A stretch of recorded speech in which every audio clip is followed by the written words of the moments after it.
Assalamualaikum warahmatullahi wabarakatuh. Kami dari kelompok 4 akan mempresentasikan hasil diskusi kami. Materi pertama akan disampaikan oleh Rizky Anggola. Kepada Rizky Anggola dipersilahkan. Baik, di sini saya akan menyampaikan materi tentang Hogger Burger School. Perkembangannya. Sejak tahun 1839 telah dipikirkan tentang perlunya sekolah menengah di Indonesia, sehingga anak-anak tidak perlu lagi pergi ke Belanda atau Netherlands. Pada tahun 1860, Raja Belanda menyetujui pendirian sekolah menengah tersebut dan memperkenankan dengan nama yang menjelma menjadi Gymnasium Koring William III. Dan tentu saja, sekolah ini mendapat dukungan dari semua pembesar rakyat Indonesia beserta pemerintah. Tujuan dari sekolah ini ialah mempersiapkan siswa untuk menuju ke universitas dan untuk jabatan yang tidak memerlukan diploma universiter. Gimnasium ini terbagi dua, yaitu yang pertama adalah seksi A. Lama studi dari seksi A ini yaitu 6 tahun untuk mereka yang ingin melanjutkan pelajaran ke universitas dan menyajikan program klasik. Pendidikan klasik mengalami perkembangan yang tidak baik. Pada awalnya, siswa hanya berjumlah 5 orang. Dan setelah pada tahun 1866, siswa terakhir pun meninggalkan sekolah ini. Sehingga pada tahun 1868, secara resmi sekolah ini pun dibubarkan. Yang kedua, itu seksi B. Lama studi dari seksi B ini adalah 4 tahun. Tujuan dari seksi B ini adalah untuk memberi persiapan untuk akademi militer, default, serta akademi perdagangan dan industri. Pada tahun 1867, gimnasium mengalami organisasi. Akhirnya, seksi B diubah menjadi sekolah baru, yaitu Hogger Burger School ini, atau lebih sering dikenal sebagai HBS. HBS di Indonesia dibentuk menurut model yang ada di Belanda, baik itu bentuk sekolah maupun bentuk kurikulumnya. Pada tahun 1867, HBS pertama didirikan di Jakarta. Tahun 1875, HBS kedua didirikan di Surabaya. Dan pada tahun 1877, HBS ketiga didirikan di Semarang. Pada tahun 1882, didirikanlah HBS 3 tahun untuk anak wanita yang dibangun di Jakarta. Untuk kurikulum dari HBS ini, kurikulumnya sedikit pun tidak berbeda dengan apa yang ada di sekolah Belanda. Kurikulum ini dirasa mantap tanpa mengalami banyak perubahan selama eksistensinya dan dapat bertahan dari berbagai kritikan. Pelajarannya adalah universal. Bahannya bisa berubah tergantung dengan keadaan dan perkembangan ilmu pengetahuan. Namun, mata pelajarannya tetap sama. Untuk gurunya, hanya mereka yang memiliki ijazah PhD atau doktor atau diploma MO yang berwenang untuk mengajar di HBS. Diploma MOB adalah ijazah tertinggi yang dapat dicapai oleh seorang guru. Yang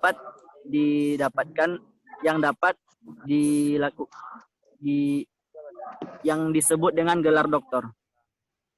Namun, dikarenakan sulitnya memperoleh guru dengan kualifikasi tersebut, maka diperkerjakanlah guru dengan ijazah yang lebih rendah, seperti insinyur, perwira angkatan darat maupun angkatan laut, pemegang diploma MO, dan HA atau Hofdakte. Untuk sementara diperkerjakan pada HBS, khususnya pada kelas-kelas rendah. Baik, materi selanjutnya akan disampaikan oleh Vivi. Kepada Vivi dipersilahkan. Assalamualaikum warahmatullahi wabarakatuh. Baiklah, saya akan menjelaskan tentang Algemeen Middelbare School.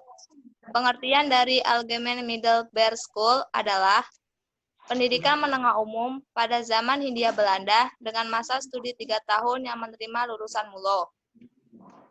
Perkembangan dari AMS Tingkat pendidikan di AMS memiliki standar yang sama dengan sekolah-sekolah di Belanda, sehingga bukan merupakan suatu hal yang aneh ketika ada murid yang drop out karena tidak mampu mengikuti pelajaran.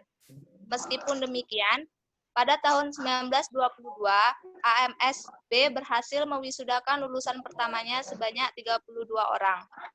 Ke-32 lulusan pertama ini terdiri dari 13 orang kebangsaan Eropa, 14 orang pribumi, dan 5 orang etnis Tionghoa. Hanya ada 3 orang wanita di antara 32 orang yang lulus pada tahun tersebut.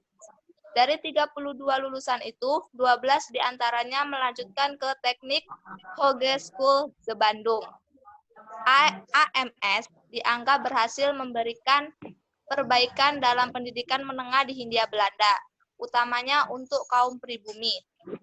Dalam 10 tahun perjalanannya, AMSB telah berhasil meluluskan 292 siswa. Ada 38 orang yang melanjutkan pendidikan di TH Bandung, ditambah 12 orang lagi yang sudah lulus dan menerima gelar insinyur di bidang teknik sipil. Sedangkan dari para alumni yang melanjutkan pendidikan di Belanda, 7 diantaranya melanjutkan di Delft. Selanjutnya, tidak sedikit yang melanjutkan pendidikan kedokteran dan hukum di Weltevreden. Dalam 10 tahun, AMSB telah meluluskan 168 murid yang berasal dari kaum pribumi. Jumlah ini adalah sekitar 57,5% dari jumlah seluruh lulusan AMSB. Jumlah tersebut lebih banyak dibanding jumlah seluruh lulusan pribumi keempat HBS di Hindia Belanda. Sepanjang eksistensi di HBS yang sudah lebih dari 60 tahun ada di Hindia Belanda, tercatat hanya ada 147 lulusan HBS yang berasal dari kaum pribumi. Hal ini merupakan suatu cerminan kesuksesan AMSB dalam memperbaiki pendidikan menengah di Hindia Belanda, namun di sisi lain juga memperlihatkan betapa akses pendidikan bagi kaum pribumi masih sangat terbatas waktu itu. Selanjutnya, jalur pendidikan AMS. Sampai awal abad ke-20, jalur pendidikan menengah di Hindia Belanda sangat terbatas. Untuk dapat meneruskan ke universitas, siswa harus melanjutkan ke Hoger Burger School. Untuk memberikan akses yang lebih baik kepada kaum pribumi, akhirnya dibuatlah sebuah jalur pendidikan menengah yang baru di Hindia Belanda. Pada tahun 1916, pemerintah kolonial Hindia Belanda menerima usul dari sebuah komisi tentang pendidikan Algemene Middelbare School atau AMS. Pada jalur pendidikan ini ditempuh selama 6 tahun dalam 2 bagian. Bagian di bawahnya disebut Middelermulo.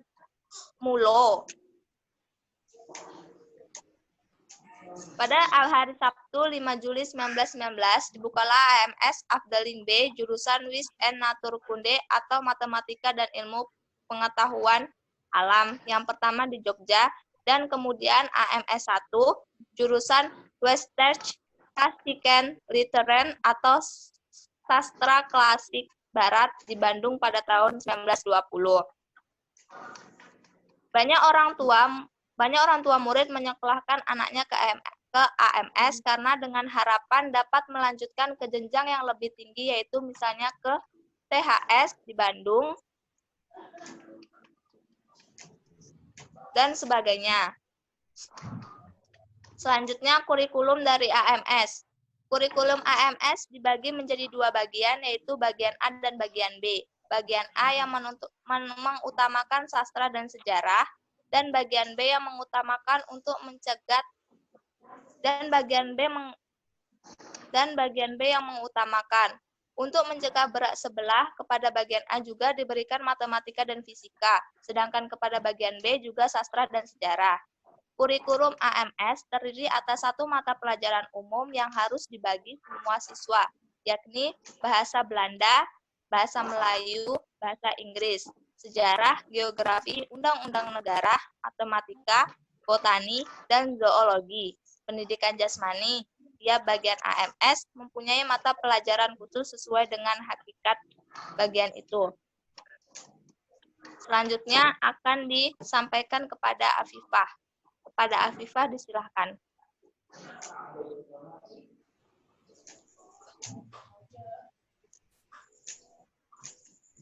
Nadia duluan. Nadia. Baik, saya akan melanjutkan presentasi dari teman saya. Saya akan menjelaskan tentang pengertian pendidikan dan tujuan utama pendidikan tinggi. Pengertian pendidikan. Pendidikan adalah usaha sadar dan terencana untuk mewujudkan suasana belajar dan proses pembelajaran agar peserta didik secara aktif mengembangkan potensi dirinya untuk memiliki kekuatan spiritual keagamaan, pengendalian diri, kepribadian, kecerdasan, akhlak mulia, serta keterampilan yang diperlukan dirinya, masyarakat, bangsa, dan negara. Sedangkan pengertian pendidikan secara etimologi atau asal-usulnya, kata pendidikan dalam bahasa Latin disebut dengan educatum yang tersusun dari dua kata, yaitu dan duco, di mana kata dimaksud untuk perkembangan dari dalam keluar atau dari banyak. Sementara duco berarti perkembangan atau sedang berkembang. Pengertian pendidikan menurut para ahli. Yang pertama, menurut Ahmad D. Marimba, yaitu pendidikan adalah bimbingan yang sepenuhnya dipahami oleh pendidik tentang perkembangan jasmani dan pendidik.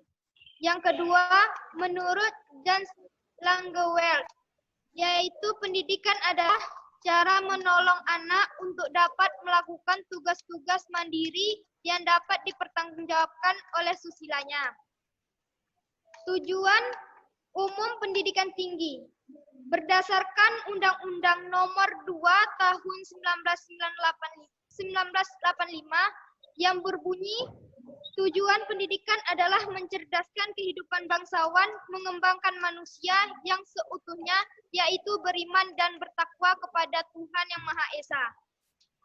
Berdasarkan MPRS Nomor 2 Tahun 1960, membentuk Pancasila sejati sesuai ketentuan-ketentuan yang dikehendaki oleh Undang-Undang 1945. Berdasarkan Undang-Undang Nomor 20 Tahun 2003, mengembangkan potensi peserta didik agar menjadi manusia beriman dan bertakwa kepada Tuhan Yang Maha Esa, berakhlak mulia, sehat, berilmu, kreatif, dan menjadi warga negara yang setuju dan bertanggung jawab. Jadi, tujuan umum pendidikan tinggi adalah menyiapkan peserta didik menjadi anggota masyarakat yang memiliki kemampuan akademik dan profesional yang dapat menerapkan, mengembangkan, dan menciptakan ilmu pengetahuan, teknologi, dan kesenian, agar teknologinya tidak disalahgunakan dalam perkembangan yang ada di zaman sekarang ini. Yang kedua, mengembangkan dan menyebarluaskan ilmu pengetahuan, teknologi, dan kesenian, serta mengupayakan penggunaan teknologinya untuk meningkatkan taraf kehidupan masyarakat dan memperkaya kebudayaan nasional agar dapat berguna bagi kehidupan masyarakat dan diri sendiri dalam menjalankan kehidupan yang berbasis teknologi ini. Baik. Selanjutnya materinya akan disampaikan oleh Afifah Azra. Baiklah, selanjutnya yaitu bentuk pendidikan tinggi. Yang pertama ada pendidikan tinggi terdiri atas pendidikan akademik dan pendidikan profesional.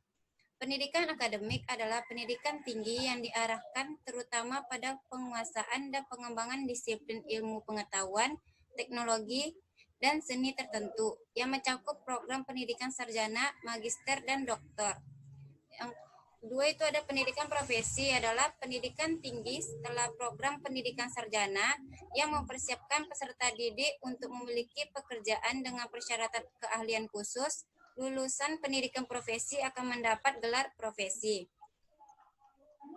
Yang kedua itu institusi pendidikan yang menyelenggarakan pendidikan tinggi dapat berbentuk akademik, politeknik, sekolah tinggi, institut, dan universitas.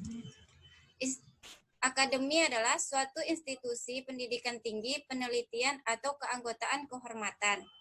Yang kedua, politeknik atau sering disamakan dengan institut teknologi adalah penamaan yang digunakan dalam berbagai institusi pendidikan yang memberikan berbagai jenis gelar dan sering beroperasi pada tingkat yang berbeda-beda dalam sistem pendidikan. Sekolah tinggi dalam pendidikan di Indonesia adalah perguruan tinggi yang menyelenggarakan pendidikan akademik dan vokasi dalam lingkup satu disiplin ilmu pengetahuan, teknologi, dan seni. Institut adalah perguruan tinggi yang menyelenggarakan pendidikan akademik dan vokasi dalam sekelompok disiplin ilmu pengetahuan, teknologi, seni, dan jika memenuhi syarat dapat menyelenggarakan pendidikan profesi. Universitas adalah suatu institusi pendidikan tinggi dan penelitian yang memberikan gelar akademik dalam berbagai bidang. Sebuah universitas menyediakan pendidikan sarjana dan pasca sarjana. Pendidikan pada masa awal kemerdekaan Indonesia. Dalam kabinet pertama, RI Ki Hajar Dewantara diangkat sebagai Menteri Pendidikan, Pengajaran, dan Kebudayaan PPK.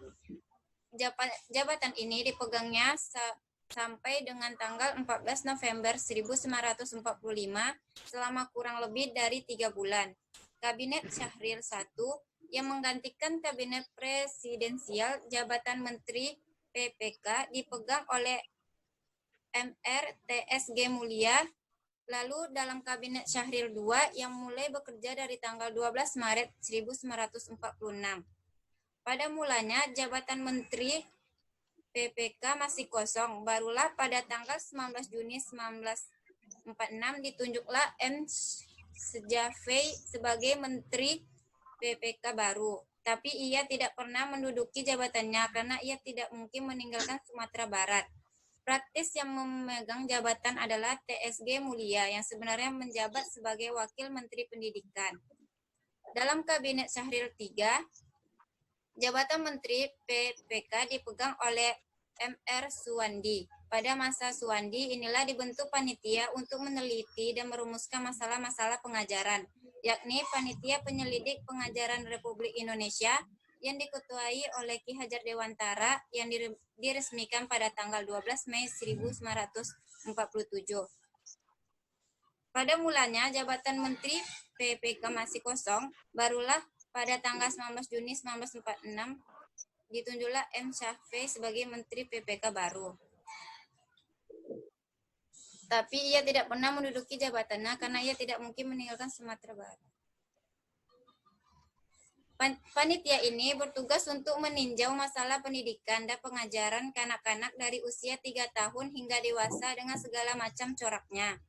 Tugas panitia seperti yang diarahkan Suwandi adalah yang pertama, merencanakan susunan baru untuk tiap-tiap macam sekolah.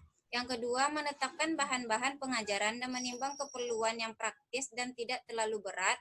Yang ketiga, menyiapkan rencana-rencana pelajaran untuk tiap-tiap sekolah dan tiap-tiap kelas, termasuk fakultas dengan disertai daftar dan keterangan yang langsung. Setelah bekerja beberapa bulan, panitia ini menghasilkan saran-saran untuk disampaikan pada pemerintah tentang berbagai hal yang menyangkut bidang teoritis, praktis, teknis, serta arah dan tujuan pendidikan.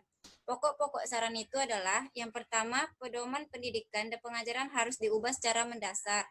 Yang kedua, khusus mengenai pembelajaran diharapkan agar bisa mendapat tempat yang teratur dan saksama. Yang ketiga, mengenai pengajaran tinggi disarankan supaya diadakan seluas-luasnya dan tenaga pengajarnya jika perlu menggunakan tenaga bangsa asing sebagai guru besar. Yang keempat, disarankan agar diusahakan pengiriman pelajar-pelajar ke luar negeri. Yang kelima, paham perseorangan yang masih dianut harus digantikan dengan paham susila dan rasa peri kemanusiaan yang tinggi, sebab tujuan pendidikan dan pengajaran diarahkan kepada usaha pembimbing murid-murid agar menjadi warga negara yang mempunyai rasa tanggung jawab. Yang keenam, tentang kewajiban bersekolah. Panitia menyarankan agar wajib sekolah dilaksanakan secara bertahap, sesingkat-singkatnya selama 10 tahun. Yang ketujuh, bidang-bidang pengajaran kejurusan seperti pertanian, industri, pelayanan, dan perikanan diharapkan mendapat perhatian istimewa Sedangkan pengajaran kesehatan dan olahraga hendaknya diatur dengan baik, sehingga dapat dihasilkan kecerdasan rakyat yang harmonis. Yang kedelapan, tentang masalah pembiayaan. Panitia menyarankan agar untuk sekolah dasar tidak dipungut biaya sekolah. Sedangkan untuk pendidikan setelah sekolah dasar dan perguruan tinggi diadakan aturan pembayaran dan tunjangan yang luas sehingga soal keuangan tidak menjadi halangan bagi pembayar-pembayar yang kurang mampu. Memang pendidikan di Indonesia tidak berjalan secara sepenuhnya karena pada saat itu Indonesia dalam masa agresi dari Belanda, sehingga para pengajar pun ikut berjuang untuk mempertahankan kemerdekaan. Murid-murid sekolah pun ikut mengungsi ke tempat lain dan tidak dapat melanjutkan pendidikannya. Sekolah-sekolah pun turut ditutup. Saat Indonesia sudah mulai aman kembali, sekolah yang tutup berangsur-angsur dibuka kembali. Sekolah-sekolah di Indonesia kembali normal kembali setelah Perang Kemerdekaan berakhir pada akhir 1949. Baiklah, selanjutnya akan disampaikan oleh Dita Windy Utami. Baik, saya akan melanjutkan materi dari Afifa, yang mana yaitu perkembangan pendidikan pada masa demokrasi liberal dan terpimpin. Pada tahun 1950, diadakan pengalihan masalah pendidikan dari pemerintahan Belanda kepada pemerintahan Republik Indonesia Serikat atau RIS. Kemudian disusunlah suatu konsepsi pendidikan yang dititik beratkan kepada spesialisasi sebab menurut Menteri Pendidikan pada saat itu, bangsa Indonesia sangat tertinggal dalam pengetahuan teknik yang sangat dibutuhkan oleh dunia modern. Menurut garis besar konsepsi tersebut, pendidikan umum dan pendidikan teknik dilaksanakan dengan perbandingan 3:1. Maksudnya di sini adalah, setiap ada 3 sekolah umum, diadakan 1 sekolah teknik. Setiap lulusan sekolah dasar diperbolehkan melanjut ke sekolah teknik menengah selama 3 tahun, kemudian melanjutkan ke sekolah teknik atas selama 3 tahun, dan setelah lulus sekolah teknik menengah dan sekolah teknik atas, diharapkan siswa dapat mengerjakan suatu bidang tertentu. Dan pada masa demokrasi liberal, didirikan beberapa universitas baru, diantaranya adalah Universitas Hasanuddin di Makassar, kemudian Universitas Andalas di Padang, kemudian Universitas Pajajaran di Bandung, dan Universitas Sumatera Utara di Medan. Pada tahun 1950-an, murid-murid sekolah lanjutan tingkat pertama dan sekolah lanjutan tingkat atas jumlahnya banyak sekali, dan semuanya mengharapkan menjadi mahasiswa. Murid-murid ini adalah hasil pertama dari sistem pendidikan setelah kemerdekaan. Supaya mereka dapat melanjutkan pendidikan, pemerintah menetapkan kebijakan untuk mendirikan universitas baru di setiap ibu kota provinsi dan menambah jumlah fakultas di universitas yang sudah ada. Selain itu, didirikan Institut Agama Islam Negeri atau IAIN untuk murid-murid lulusan pesantren yang beragama Islam. Adapun untuk murid-murid yang beragama Kristen Protestan dan Katolik, didirikan pula perguruan teologi dan seminari-seminari. Selanjutnya, didirikan pula perguruan tinggi seperti perguruan tinggi Islam, Kristen, dan Katolik. Contohnya Universitas Islam Indonesia, Universitas Kristen Indonesia, serta Universitas Katolik Atmajaya. Dan selanjutnya materi akan dilanjutkan oleh Yohana Febrianti. Kepada Yohana dipersilahkan.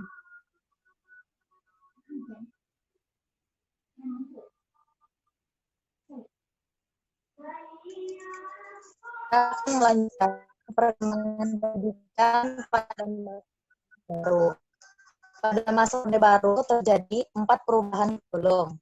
Kurikulum pertama tahun 1968, yaitu kurikulum ini menekankan pendekatan organisasi dan materi pelajaran seperti kelompok Pancasila, pengetahuan dasar, pelajaran di kurikulum ini teoritis. Kedua adalah kurikulum 1975. Kurikulum dan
Di kurikulum ini guru berperan penting karena setiap guru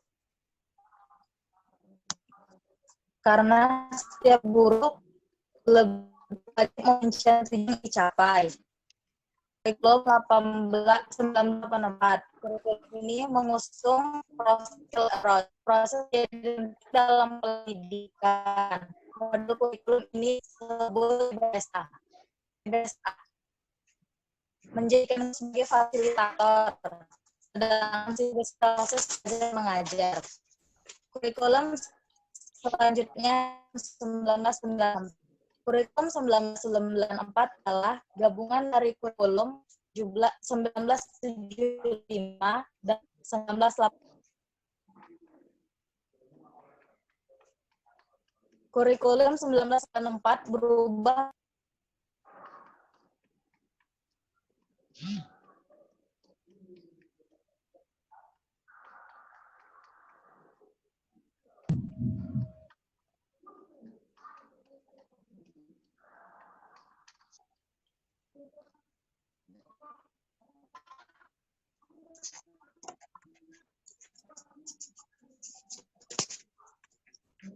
Kurikulum 1994 berubah menjadi kurikulum yang super padat karena terdapat muatan nasional dan muatan lokal. Selanjutnya, perkembangan era reformasi. Setelah rezim Orde Baru mengalami keruntuhan pada 1998, maka berubahlah menjadi zaman perubahan reformasi. Kurikulum 90 berubah menjadi kurikulum 2000, dan pada akhirnya disempurnakan kurikulum yang pada dasarnya berorientasi pada perkembangan 3 aspek, yaitu pengetahuan,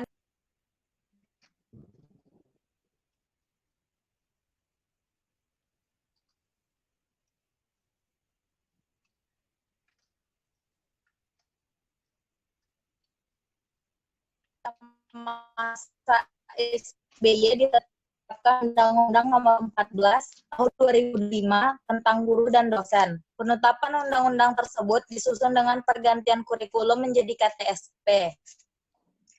KTSP terdiri dari tujuan pendidikan, kesatuan pendidikan, struktur dan muatan KTSP, kalender pendidikan, serta silabus.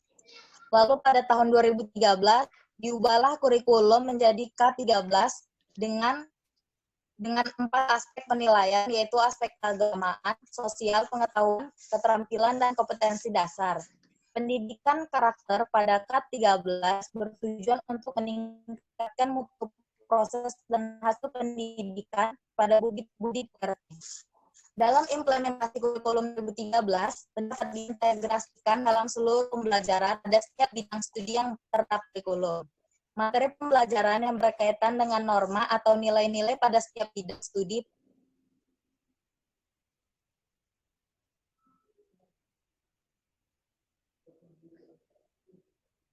Sekian presentasi dari kelompok. Selamat sore.